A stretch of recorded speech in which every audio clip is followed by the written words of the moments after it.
Hey there, dear viewers. AK here. I know I don't normally appear in my videos, but this here, right behind me, behind these walls, is the tomb of Zhou. Now, if you're at all familiar with the history of the Three Kingdoms, or even China in general, you probably know who he is. He's the man who defeated Cao Cao's army in the Battle of Red Cliff. Even though he was outnumbered, well, it depends on the sources, but in general, it's believed that roughly 3 to 1. Right now, the tomb is still closed. They're closed for lunch. It reopens at 2:30 in the afternoon. But, anyways, I'm at a pretty remote county called Lujiang. No, wait, Luzhou. Okay, I'm starting to. Sorry, Lujiang. I keep forgetting my words right now because I'm doing a video, but yeah, it's roughly 70 kilometers away from the city center of Hefei, and there's not a lot to see here besides just generally small farm areas and generic county types of residential districts, schools, and mechanics, body shops, and all that. Anyways, hopefully we can get into the tomb in a couple of hours.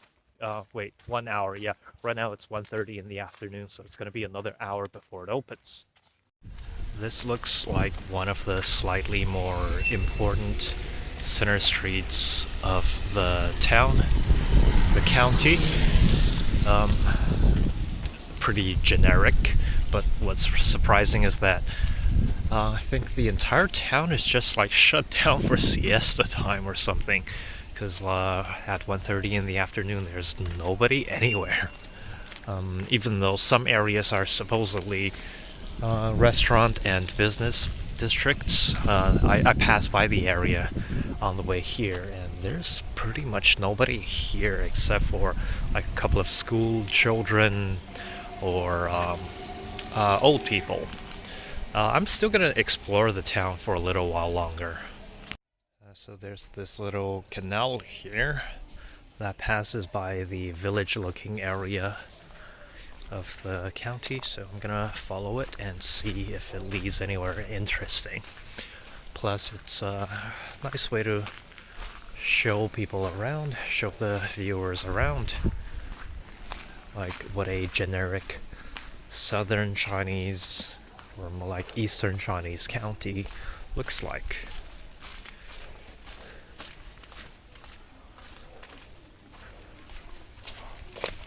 Oof. It's a little hard to traverse, obviously, because of the inexistence of a road. Water is quite murky, probably filled to the brim with algae and water weeds, and I don't think it's possible to continue, or maybe it is, I don't know. Flowers, old houses, and all that. Lots of construction trash. Yeah, I'm gonna see if I could follow it for a little bit. Ooh, eggplants. Growing healthy, mostly. Yeah, it's not possible to go any further than that tree up ahead. So, no, wait, there is a bridge on the other side, but I have to cross on the other bridge. So, I'll see where I can get to then. Hopefully I don't fall into the canal and die. Oh, so many insects. Too many insects. And I don't even know what types of insects they are, but they're definitely not mosquitoes. Or gnats. Fuck. Ah. Oh god, I have to go through that again when I go back. Okay. Wow. Alright. Came here for a challenge, I guess. I was not prepared for this. Honestly, I thought it was gonna be Zhou's tomb was gonna be somewhere close to the outskirts of town, say close to a service station. But I was wrong. It's in the middle of a town that's really, it doesn't have much to offer. Yeah, there are some pretty sights here and there, but mostly it's intraversible now at this point. So I'll have to walk back and head back to the main street and see what I can do. Oh, by the way, I had to go to the bathroom at a public bathhouse. And yeah, that was not very pretty.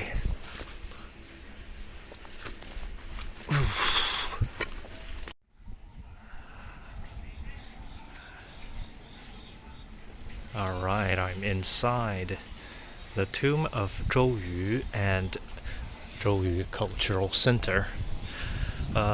He was born in this town of Lujiang, and this is a little bit about his history. Essentially, during the Battle of the Red Cliff, he was able to cement Sun Quan's rule of the eastern and southern Chinese region for roughly 100 years during the Three Kingdoms period. And they have built this tomb and cultural center to honor him as a great general, and he definitely deserves that. So I'm gonna be taking a look around and taking some photos at this point. Hello.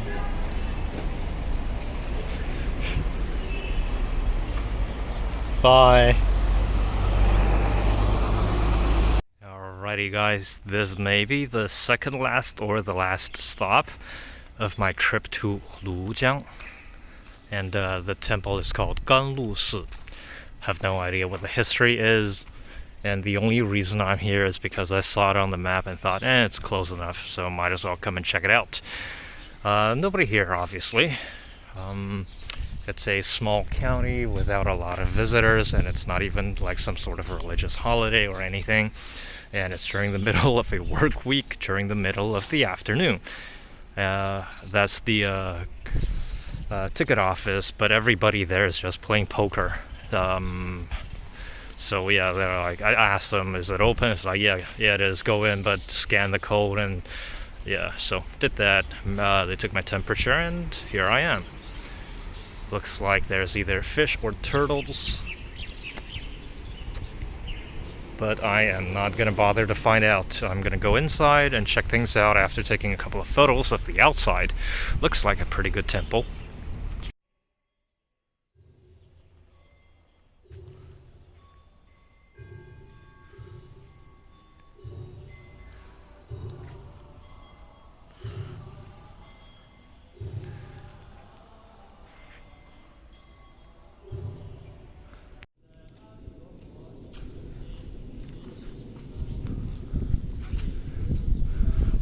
They're doing some prayers and Buddhist teachings inside.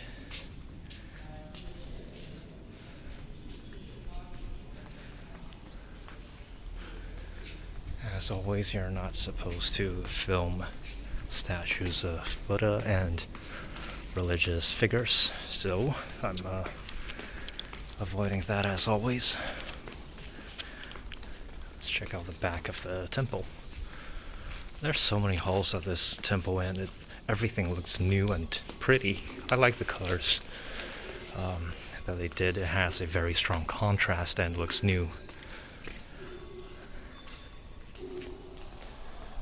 And especially with this tranquility here at this temple, I think this is probably my favorite temple in all of China. Yeah, my favorite temple in all of China right here. It's big, it's beautiful, it's got a great sense of aesthetics.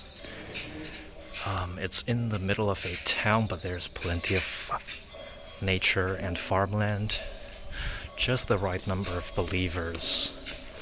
And they're not super stingy about what you do with your time here, essentially. And it's on top of a very climbable hill. everything a temple could ever ask for. Alright, so I am now heading back from Lujiang County back to Hefei, and yeah, this is a black taxi. What they call a black taxi really is just in a sense carpooling illegally.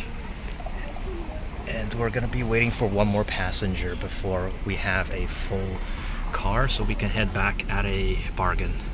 The price is 35 to the city center, but if you were to take the bus, it's gonna be 25, and if you were to go by a ride-hailing app, it's gonna be somewhere around 120 to 150.